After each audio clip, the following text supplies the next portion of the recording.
Mkashasha. Overlapping fullback left wa Simba.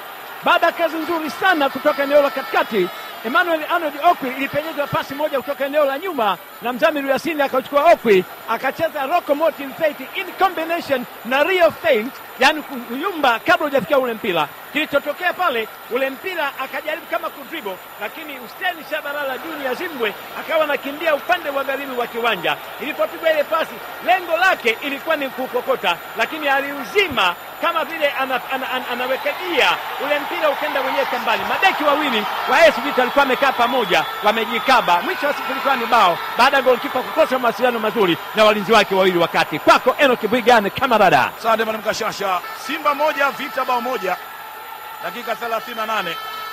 Kimbia pale Manuel Okwi mpira moja mrefu na kwenda